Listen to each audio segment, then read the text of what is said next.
بسم اللہ الرحمن الرحیم۔ محترم ناظرین، السلام علیکم۔ آج کی ویڈیو میں ہم آپ کو حضرت لقمان علیہ السلام کے بارے میں بتائیں گے۔ تاریخ میں جن عظیم المرتبت اور صالح حکماں کا ذکر ہوا ہے ان میں سے ایک حضرت لقمان علیہ السلام ہیں۔ آپ کا اس میں مبارک قرآن میں 2 بار ذکر ہوا ہے اور قرآن کا سورہ نمبر 31 بھی انہی کے نام سے موسوم ہے۔ حضرت لقمان کے بارے میں رسول کریم صلی اللہ علیہ وآلہ وسلم کی ایک حدیث ہے، میں حق بات کہتا ہوں کہ لقمان پیغمبر نہیں تھے، لیکن ایسے بندے تھے جو بہت زیادہ غور و فکر کرتے تھے۔ وہ یقین و ایمان کے بلند درجے پر فائز تھے۔ وہ اللہ کو دوست رکھتے تھے اور اللہ تعالیٰ بھی انہیں دوست رکھتا تھا، اور اللہ تعالیٰ نے انہیں حکمت جیسی نعمت سے نوازا تھا۔ حضرت لقمان ان افراد میں سے تھے جنہوں نے طویل عمریں پائیں۔ آپ کی عمر کے بارے میں 200 سے 560 اور 1000 سے 3500 سال تک لکھا گیا ہے۔ آپ کا سلسلہ نسب یوں بیان کیا جاتا ہے: لقمان بن عنقا بن مزید بن سارون۔ آپ علیہ السلام کا لقب ابو الاسود تھا۔ بعض انہیں حضرت ایوب علیہ السلام کا بھانجا یا ان کی خالہ کا بیٹا لکھتے ہیں کہ ان کا سلسلہ نسب ناہور بن طارق تک پہنچتا ہے، جو حضرت ابراہیم علیہ السلام کے بھائی ہیں۔ وہ افریقہ کے دیہات نوبا کے رہنے والے تھے، اس وجہ سے ان کا رنگ سیاہ، ہونٹ موٹے موٹے اور پاؤں چوڑے چوڑے تھے۔ وہ ایک عرصہ تک بنی اسرائیل کے ایک دولت مند شخص کین بن حسر کے غلام رہے، لیکن ان کی حکمت کی وجہ سے انہیں ان کے ارباب نے آزاد کر دیا تھا۔ مشہور و معروف محدث مسعودی لکھتے ہیں کہ لقمان افریقہ کے ایک گاؤں نوبا کے رہنے والے تھے۔ ان کے آقا کا نام کین بن حسر تھا۔ حضرت لقمان علیہ السلام حضرت داؤد علیہ السلام کی حکومت کے 10ویں سال دنیا پر تشریف لائے۔ وہ ایک عبد صالح تھے۔ اللہ تعالیٰ نے انہیں حکمت کی نعمت سے نوازا۔ انہوں نے طویل عمر پائی، دنیا کے مختلف حصوں میں زندگی گزاری۔ ان سے ہمیشہ حکمت و دانائی ظاہر ہوتی اور وہ حضرت یونس علیہ السلام کے زمانے تک زندہ رہے۔ ایک حدیث میں آیا ہے کہ حضرت لقمان علیہ السلام نے اپنے بیٹے سے فرمایا: اے میرے بیٹے، میں نے 400 پیغمبروں کی خدمت کی ہے۔ میں نے ان کے کلام سے 4 باتیں اخذ کی ہیں۔ جس وقت تم نماز کی حالت میں ہو تو اپنے دل کی حفاظت کرو۔ جس وقت تم دسترخوان پر بیٹھے ہو تو اپنے گلے کو محفوظ رکھو، یعنی حرام مال سے بچاؤ۔ جس وقت تم کسی دوسرے کے گھر میں جاؤ تو اپنی آنکھ کو بچاؤ، یعنی نامحرم پر نگاہ ڈالنے سے باز رہو۔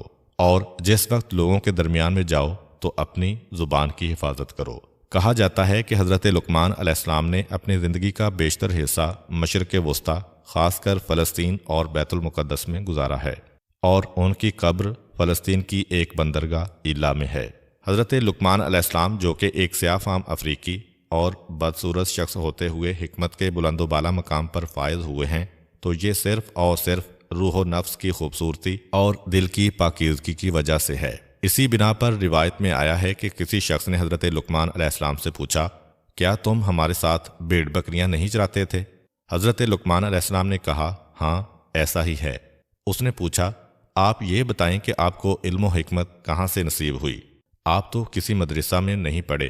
حضرت لقمان علیہ السلام نے جواب میں فرمایا: مجھے یہ حکمت اللہ کی مرضی، امانت ادا کرنے، سچ بولنے اور بیہودہ باتوں سے بچنے کی وجہ سے نصیب ہوئی ہے۔ حضرت لقمان علیہ السلام کی اپنے فرزند کے نام وہ 10 نصیحتیں جو قرآن کی 5 آیات میں مذکور ہیں، عقائد، اخلاق اور آداب معاشرت کا مجموعہ ہیں، اور یہ قرآن پاک کی سورہ لقمان میں موجود ہیں۔ اے بیٹے، کسی چیز کو اللہ کا شریک نہ بناؤ، بے شک شرک بہت بڑا ظلم ہے۔ اے بیٹا، نیکی یا بدی ایک رائی کے دانے کے برابر ہو، اور کسی پتھر کے اندر ہو یا آسمانوں پر ہو یا زمینوں کی گہرائیوں میں ہو، تو خدا روز قیامت ضرور اسے سامنے لائے گا کہ وہ لطیف بھی ہے اور باخبر بھی ہے۔ بیٹا، نماز قائم کرو، نیکیوں کا حکم دو، برائیوں سے منع کرو، اور اس میں جو مصیبت پڑے اس پر صبر کرو کہ یہ بہت بڑی حکمت کا کام ہے۔ اور خبردار، لوگوں کے سامنے اکڑ کر منہ نہ پھلا دینا۔ زمین پر غرور کے ساتھ نہ چلنا کہ خدا اکڑنے والے اور مغرور کو پسند نہیں کرتا ہے۔ اور اپنی رفتار میں میانہ روی سے کام لینا، اور اپنی آواز کو دھیما رکھنا کہ سب سے بدتر آواز گدھے کی آواز ہوتی ہے۔ رسول خدا صلی اللہ علیہ وآلہ وسلم سے منقول ہے کہ ایک دن جناب لقمان علیہ السلام دوپہر کے وقت آرام کی نیند سو رہے تھے کہ اچانک انہوں نے ایک آواز سنی: اے لقمان، کیا آپ یہ چاہتے ہیں کہ خداوند متعال آپ کو زمین پر اپنا خلیفہ اور نمائندہ قرار دے تاکہ آپ لوگوں کے درمیان حق کا فیصلہ کریں؟ جناب لقمان علیہ السلام نے جواب میں کہا، اگر میرا پروردگار مجھے اختیار دے تو میں راہ عافیت قبول کروں گا اور اس بہت بڑے امتحان کے لیے تیار نہیں ہوں گا، لیکن اگر حکم ہو تو اسے دل و جان سے قبول کروں گا، کیونکہ میں جانتا ہوں کہ اگر تو میرے کاندھوں پر ایسی ذمہ داری ڈالے گا تو ضرور بضرور میری مدد کرے گا اور مجھے لغزشوں سے محفوظ رکھے گا۔ فرشتوں نے کہا، اے لقمان، قضاوت کی ذمہ داری کیوں قبول نہیں کرتے ہو؟ جناب لقمان علیہ السلام نے کہا، کیونکہ لوگوں کے درمیان قضاوت کرنا سخت ترین منازل اور اہم ترین مراحل میں سے ہے، اور ہر طرف سے ظلم و ستم کی امواج اس کی طرف متوجہ ہیں۔ اگر اللہ تعالیٰ انسان کی حفاظت کرے تو وہ قابل نجات ہے، اور وہ غلط راستے پر چل نکلے تو بہشت کے راستے سے منحرف ہو جاتا ہے۔ جس شخص کا سر دنیا میں نیچے اور آخرت میں بلند ہو، وہ اس سے کہیں بہتر ہے کہ جس کا سر دنیا میں بلند اور آخرت میں نیچے ہو۔ جو شخص دنیا کو آخرت پر ترجیح دیتا ہے، اسے دنیا بھی نہیں ملتی اور آخرت سے بھی ہاتھ دھو بیٹھتا ہے۔ فرشتے حضرت لقمان علیہ السلام کی اس خوبصورت منطق سے حیران رہ گئے۔ جناب لقمان اس گفتگو کے بعد گہری نیند سو گئے۔ اللہ تعالیٰ نے ان کے دل میں حکمت کا نور روشن کیا۔ جب وہ نیند سے بیدار ہوئے تو ان کی زبان پر حکمت جاری ہوئی۔ انہوں نے اپنی سرشار حکمتوں کے ذریعے مشکلات کو حل کرنے کے لیے حضرت داؤد علیہ السلام کی مدد کی۔ حضرت داؤد علیہ السلام نے ان سے فرمایا، اے لقمان، آپ کو خوشخبری ہو کہ آپ کو حکمت عطا کی گئی ہے۔ اب ہم آپ کے لیے حضرت لقمان علیہ السلام کے چند واقعات اور داستانیں بیان کرتے ہیں جن میں ہم سب کے لیے سبق اور نصیحت ہے۔ ایک ہوس باز دولت مند شخص کسی چشمے کے کنارے بیٹھا جوئے بازی میں مشغول تھا۔ اس نے مستی کی حالت میں یہ شرط باندھی کہ جو کوئی بھی ہار گیا وہ یا تو اس چشمے کا سارا پانی پیے گا یا اپنی بیوی اور اپنا مال و دولت جیتنے والے کے سپرد کر دے گا۔ خواہشات کا دلدادہ دولت مند شخص بازی ہار گیا۔ جیتنے والے شخص نے اس مالدار شخص سے اس کی بیوی اور دولت حوالے کرنے کا مطالبہ کیا۔ وہ اب بہت بڑی مشکل میں پھنس چکا تھا۔ اس نے ایک دن کی مہلت مانگی اور جا کر جناب لقمان علیہ السلام سے درخواست کی کہ وہ اسے اس مشکل سے نکال لیں۔ حضرت لقمان علیہ السلام نے اس شخص سے کہا، میں ایک شرط پر تمہیں اس مشکل سے نجات دلاؤں گا۔ وہ شرط یہ ہے کہ آج کے بعد جوا نہیں کھیلو گے۔ اس مالدار شخص نے حضرت لقمان علیہ السلام کی شرط قبول کر لی۔ جناب لقمان علیہ السلام نے اس سے کہا، جس وقت وہ جیتنے والا شخص تمہارے پاس آ کر چشمے کا سارا پانی پینے یا ساری دولت اور بیوی حوالے کرنے کا مطالبہ کرے تو اسے یوں کہو، اگر تمہارا مراد وہ پانی ہے جو کل اس ندی میں تھا تو اسے لے آؤ تاکہ میں پیوں، اور اگر مراد وہ پانی ہے جو اس وقت موجود ہے تو تم چشمے کا منہ بند کرو تاکہ بچنے والا باقی پانی پی سکوں، اور اگر تمہاری مراد وہ پانی ہے جو آئندہ اس ندی میں جاری ہوگا تو آئندہ ابھی تک آیا نہیں ہے، لہذا صبر سے کام لو۔ اس دولت مند شخص نے جوا جیتنے والے شخص کے سامنے یہی مطالبات رکھے تو اس کے پاس کوئی چارہ کار نہ رہا اور اس کا منہ بند ہو گیا۔ یہی وہ مقام ہے جب حضرت لقمان علیہ السلام کی حکمت آشکارا ہوئی اور لوگوں نے انہیں پہچانا۔ تاریخ انبیاء کے مطابق وہ دولت مند شخص حضرت لقمان علیہ السلام کا آقا کین تھا، جس نے 30 مسکال سونے کے عوض میں حضرت لقمان کو خریدا تھا۔ اس نے اس واقعہ کے بعد جناب لقمان کو آزاد کر دیا تھا۔ ایک دن حضرت لقمان علیہ السلام کے ارباب نے ان سے کہا، ایک گوسفند یعنی بھیڑ ذبح کرو اور اس کے تمام اعضاء میں سے 2 بہترین اعضاء میرے لیے پکا کر لاؤ۔ حضرت لقمان نے گوسفند ذبح کیا، اس کی زبان اور اس کا دل نکالا، انہیں پکا کر اپنے ارباب کے سامنے لا رکھا۔ اگلے دن ارباب نے پھر کہا کہ گوسفند کے اعضاء میں سے 2 بدترین اعضاء پکا کر لے آؤ۔ حضرت لقمان نے پھر زبان اور دل پکا کر ارباب کی خدمت میں حاضر کر دیے۔ ارباب نے پوچھا، میں نے تمہیں کہا تھا کہ 2 بہترین اعضاء پکا کر لاؤ تو تم زبان اور دل پکا کر لائے، پھر میں نے تم سے بدترین اعضاء کا مطالبہ کیا تو تم پھر دل اور زبان لے آئے ہو، اس کی وجہ کیا ہے؟ جناب لقمان علیہ السلام نے کہا، اگر یہ دونوں عضو پاک ہوں تو بہترین ہیں، اور اگر یہی پلید ہوں تو بدترین ہیں۔ ایک دن جناب لقمان کا آقا بیت الخلاء میں گیا۔ اسے گئے ہوئے کافی وقت گزر چکا تھا۔ جناب لقمان نے بلند آواز سے کہا، بیت الخلاء میں زیادہ دیر بیٹھنا درد جگر اور بواسیر ہونے، نیز بیت الخلاء کی آلودہ حرارت مغز میں جذب ہونے کا موجب ہے، لہذا اعتدال کی حد تک بیٹھو اور اٹھ کر باہر آ جاؤ۔ اس کے بعد دوسروں کو سمجھانے کے لیے یہی بات بیت الخلاء کے دروازوں پر لکھ دی گئی۔ حضرت لقمان علیہ السلام کے آقا کے بہت زیادہ باغات اور غلام تھے۔ جناب لقمان بھی ان غلاموں میں شامل تھے۔ ان کا ارباب جو کہ ظاہر بین تھا، سفید رنگ اور خوبصورت غلاموں کو باغات میں پھل وغیرہ توڑنے کے لیے بھیجتا، لیکن جناب لقمان کو سخت اور پست کاموں مثلا جھاڑو وغیرہ دینے میں لگا دیتا۔ یوں وہ حضرت لقمان علیہ السلام کی توہین کرتا، حالانکہ وہ سیرت و کردار اور معرفت میں تمام غلاموں پر فوقیت رکھتے تھے۔ جناب لقمان کے آقا کی یہ غلط روش اس بات کا موجب بنی کہ اس کے غلام بھی حضرت لقمان کو حقیر سمجھنے لگے اور ان کی قدر و قیمت کے قائل نہ تھے، بلکہ بعض اوقات انہیں اذیت و آزار پہنچاتے۔ آقا نے ایک موقع پر غلاموں کو باغ میں پھل توڑ کر لانے کے لیے بھیجا۔ وہ باغ میں گئے اور مختلف قسم کے پھل توڑ کر لائے، لیکن آقا کی عدم موجودگی سے فائدہ اٹھاتے ہوئے انہوں نے وہ تمام پھل کھا لیے۔ جب آقا آیا اور تازہ پھلوں کا مطالبہ کیا تو غلاموں نے جھوٹ بولتے ہوئے کہا تمام پھل لقمان کھا گیا ہے۔ آقا نے جب یہ بات سنی تو وہ جناب لقمان علیہ السلام کے بارے میں بدظن ہو گیا۔ حضرت لقمان سمجھ گئے کہ ان کے آقا کی بدسلوکی اور ناراضگی کا سبب غلاموں کی اس تہمت کا اثر ہے۔ وہ اپنے آقا کے پاس گئے اور اسے یہ تجویز دیتے ہوئے کہا، اے میرے آقا، آئیں اور ہم سب غلاموں کا امتحان لیں تاکہ آپ کو ہمارے درمیان میں سے اچھے اور برے کا علم ہو سکے۔ اس نے پوچھا کہ میں تم لوگوں کا کیسے امتحان لوں؟ حضرت لقمان نے کہا کہ ہم سب کو کافی مقدار میں گرم پانی دیں اور ہمیں اسے پینے پر مجبور کریں۔ اس کے بعد آپ گھوڑے پر سوار ہو جائیں اور اپنا گھوڑا بیابان میں دوڑائیں، جبکہ سب غلاموں کو اپنے پیچھے پیدل دوڑنے کا حکم دیں۔ ایسا کرنے سے آپ کو یہ راز معلوم ہو جائے گا کہ وہ پھل میں نے کھائے ہیں یا ان لوگوں نے۔ آقا نے اسی طرح امتحان لیا۔ حضرت لقمان اور دوسرے تمام غلاموں کو گرم پانی پینے پر مجبور کیا۔ پھر وہ خود تو گھوڑے پر چڑھ بیٹھا اور سب سے کہا، میرے پیچھے پیچھے دوڑو۔ وہ سب ارباب کے پیچھے دوڑنے لگے۔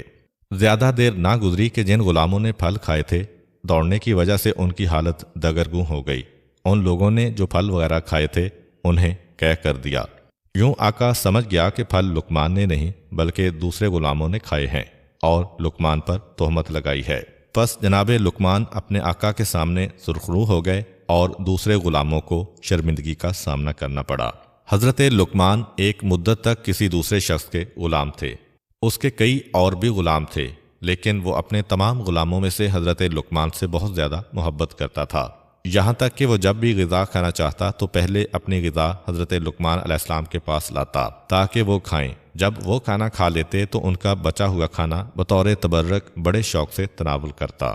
ایک دن کوئی شخص حضرت لقمان علیہ السلام کے ارباب کے لیے خربوزہ بطور ہدیہ لایا۔ ارباب نے حضرت لقمان کے سامنے خربوزے کو چیرا، اس کے ٹکڑے کیے اور لقمان کو دیے۔ جناب لقمان اپنے آقا سے خربوزے کی پھانگیں لے کر کھاتے رہے اور یہ ظاہر کرتے رہے کہ وہ بڑا میٹھا ہے اور بڑے مزے سے کھا رہا ہے۔ جب ارباب نے دیکھا کہ لقمان بڑے شوق و ذوق سے کھا رہے ہیں تو اس نے ایک پھانگ کے علاوہ تمام کا تمام خربوزہ لقمان کو دے دیا، جو انہوں نے کھا لیا اور ایک پھانگ اپنے لیے رکھ لی۔ جس وقت ارباب نے وہ بچی ہوئی خربوزے کی پھانگ منہ میں ڈالی تو معلوم ہوا کہ وہ خربوزہ تو زہر کے مانند کڑوا ہے۔ اس کی کڑواہٹ سے زبان پر آبلے بن گئے، گلا جلنے لگا اور اس کی حالت غیر ہو گئی۔ ارباب نے جناب لقمان سے کہا، آپ نے یہ اتنی کڑوی پھانگیں کیسے کھائی ہیں؟ آپ نے انہیں کھانے سے ہاتھ کیوں نہیں کھینچا؟ جناب لقمان نے جواب میں کہا، آپ نے سال ہا سال سے مجھے میٹھی، مزیدار اور من پسند غذائیں کھلائی ہیں۔ اب جب کہ ایک بار کوئی کڑوی چیز آ گئی ہے تو کیا یہ مناسب ہے کہ میں اسے نہ کھاتا اور اس پر اعتراض کرتا اور نمک حرام ہو جاتا؟ بلکہ حق شناسی اور شکر گزاری کا تقاضا یہی ہے کہ میں خاموش رہتا۔ پس اے خدا کے بندے، تم خدا کی نعمتوں میں غرق ہو۔ جب بھی زندگی میں تھوڑی دیر کے لیے کوئی تلخی و مشکل آ جائے تو ناشکری مت کر۔ ایک دفعہ حضرت لقمان علیہ السلام نے اپنے بیٹے کو یوں نصیحت فرمائی، اے میرے بیٹے، واضح رہے کہ حضرت لقمان علیہ السلام کی بہت زیادہ اولاد تھی، لیکن وہ اپنی بات کا آغاز یا بنیا، اے میرے بیٹے کہہ کر کرتے تھے، جس سے لگتا ہے کہ ان کا شاید ایک ہی بیٹا تھا۔ تاریخ نے اس بیٹے کا نام باران لکھا ہے، لیکن ان کا خطاب تمام اولاد سے ہوتا تھا۔ البتہ یہ تجربہ کار خطبہ کا طریقہ کار ہے کہ وہ بڑوں کو مخاطب کر کے چھوٹوں کی توجہ اپنی طرف مبذول کراتے ہیں اور انہیں واعظ و نصیحت کرتے ہیں۔ چنانچہ آپ نے اپنے بیٹے سے کہا، اے میرے بیٹے، اپنے دل کو لوگوں کی خوشنودی اور ان کی تعریف و تکذیب سے وابستہ مت کرو، کیونکہ ایسی کوئی چیز کوشش کے باوجود انسان کے ہاتھ میں نہیں آتی۔ بیٹے نے کہا کہ میں چاہتا ہوں کہ اس بارے میں کوئی عملی نمونہ دیکھوں تاکہ موضوع کو بہتر طور پر سمجھ سکوں۔ حضرت لقمان نے فرمایا، اٹھو اور گھر سے باہر چلو تاکہ میں موضوع کو سمجھا سکوں۔ حضرت لقمان علیہ السلام اور ان کا بیٹا گھر سے نکلے۔ ان کے پاس ایک گدھا بھی تھا۔ جناب لقمان اس پر سوار ہوئے اور بیٹا پیدل ان کے پیچھے روانہ ہوا۔ وہ چلتے چلتے ایک گروہ کے پاس پہنچے۔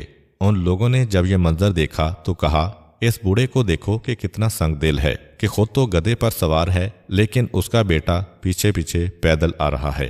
سچ بات ہے کہ یہ کس قدر غلط کام ہے۔ حضرت لقمان نے اپنے بیٹے سے کہا، کیا تم نے ان کی باتیں سنی ہیں؟ بیٹے نے کہا، ہاں۔ حضرت لقمان نے کہا، اب میں پیدل چلتا ہوں اور تم گدھے پر سوار ہو جاؤ۔ جناب لقمان پیدل روانہ ہوئے اور بیٹا سوار ہو گیا۔ چلتے چلتے ان کی ملاقات ایک اور گروہ سے ہوئی۔ اس گروہ نے جب یہ منظر دیکھا تو کہا، یہ دونوں باپ بیٹا کتنے برے لوگ ہیں۔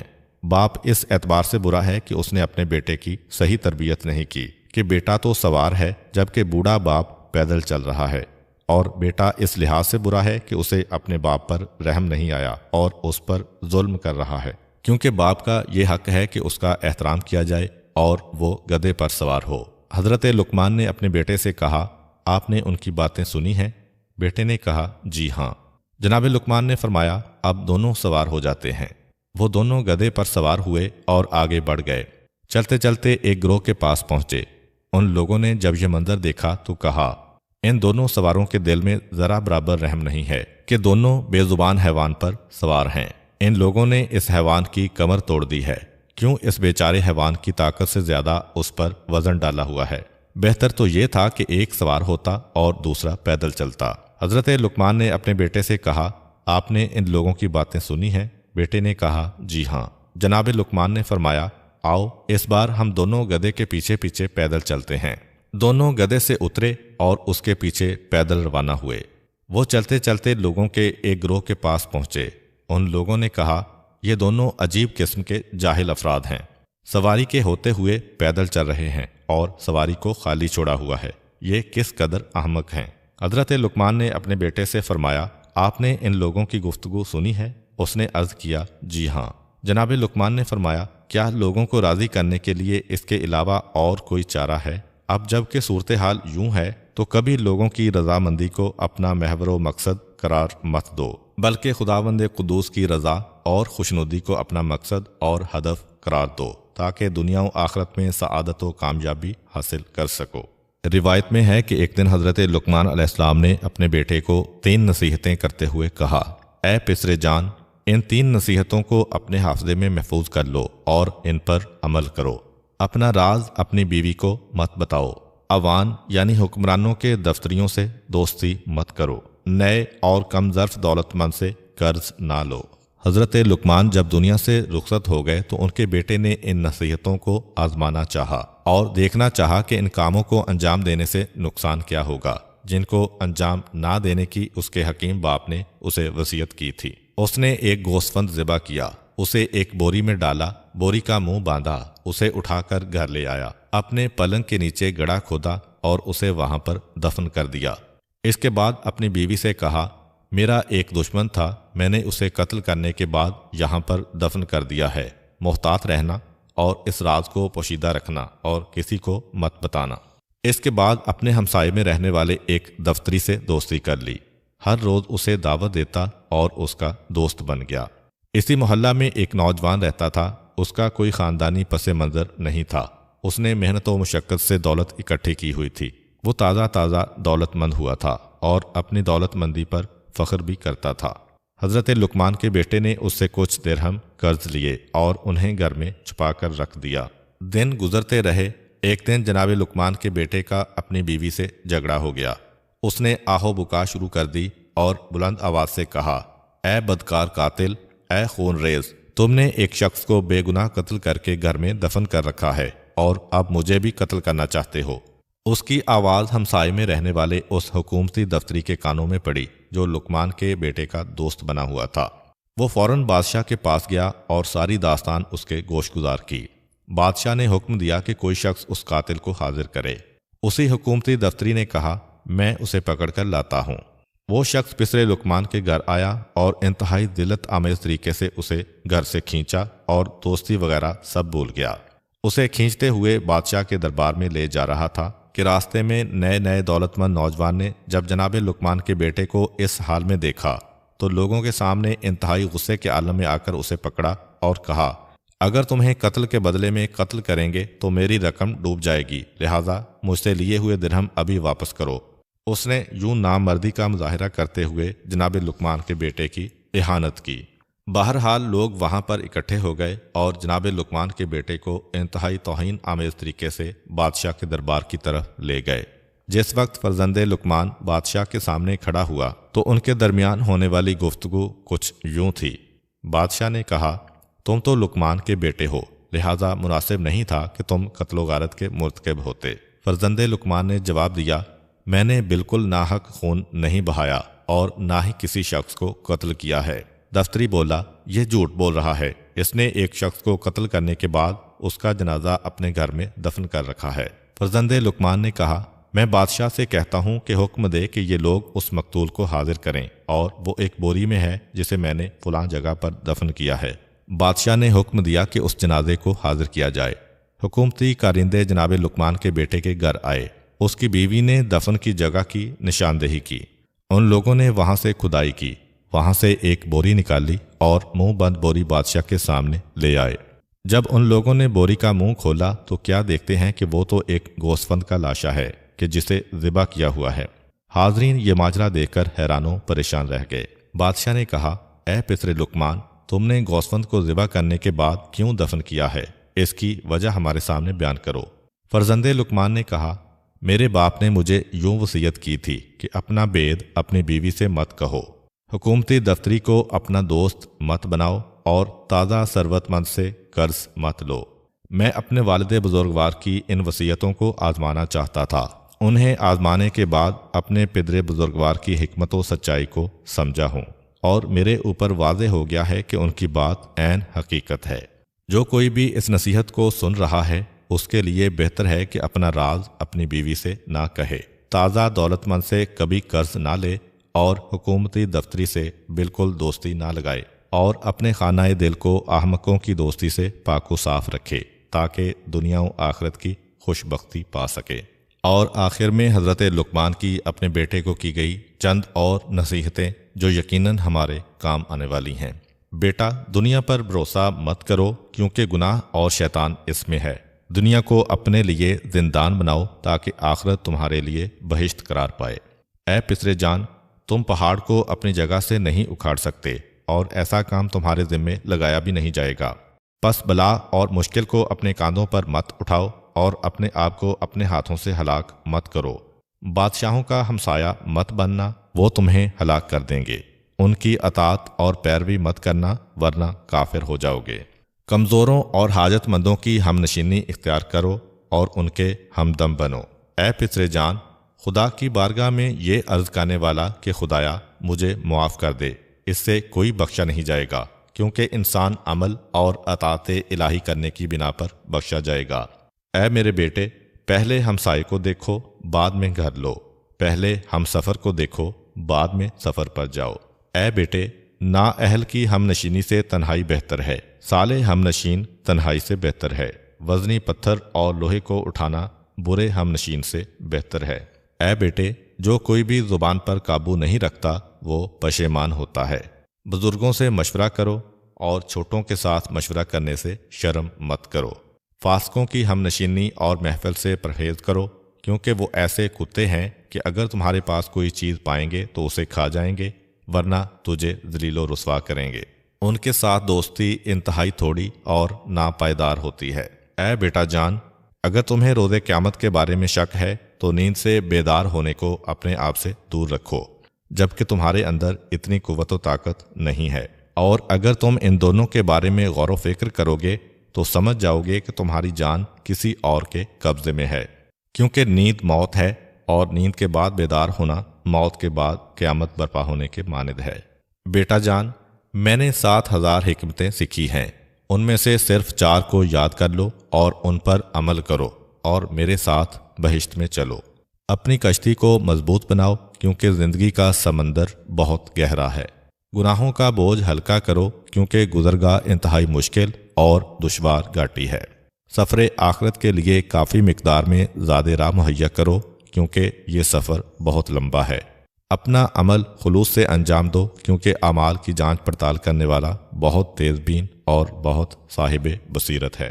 پھر فرمایا، تمہاری جوانی کے بارے میں سوال ہوگا کہ تم نے اپنی عمر کس راہ میں ختم کی ہے، تم نے مال کس راستے سے اکٹھا کیا ہے، اس مال کو کس راستے میں خرچ کیا ہے۔ ان سوالات کے جوابات دینے کے لیے تیار رہو۔ دنیا میں تمہارے ہاتھ سے جو کچھ نکل جائے اس پر افسوس مت کرو کیونکہ دنیا کو دوام نہیں اور یہ بلاؤں سے محفوظ بھی نہیں۔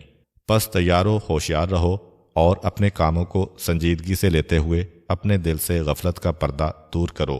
اللہ کے احسان و کرم کی طرف متوجہ ہو اور اس کے عوض میں شکر ادا کرو۔ ہمیشہ اپنے دل میں توبہ کی تجدید کرتے رہو، ہمیشہ اپنے دل میں توبہ کی تجدید کرتے رہو اور موت کے آنے سے پہلے فرصت سے فائدہ اٹھاؤ۔ کسی شخص نے حضرت لقمان سے پوچھا، کون سا انسان بدترین انسان ہے؟ حضرت لقمان نے فرمایا، وہ شخص بدترین ہے جسے اس بات کی پرواہ نہ ہو کہ لوگ اسے بد کردار سمجھیں گے۔ کسی شخص نے جناب لقمان علیہ السلام سے کہا، تم کس قدر بدصورت ہو؟ جناب لقمان نے جواب میں فرمایا، تم میری شکل و صورت کے عیب نکال رہے ہو یا میری شکل و صورت کی نقاشی کرنے والے اللہ کے؟ اللہ تعالی ہمیں اپنے بتائے ہوئے راستے پر چلنے اور برائیوں سے بچنے کی توفیق عطا فرمائے۔ آخر میں دعا ہے کہ اللہ تعالی ہمیں اپنے راستے پر چلنے اور برائیوں سے بچنے کی توفیق عطا فرمائے۔ آمین۔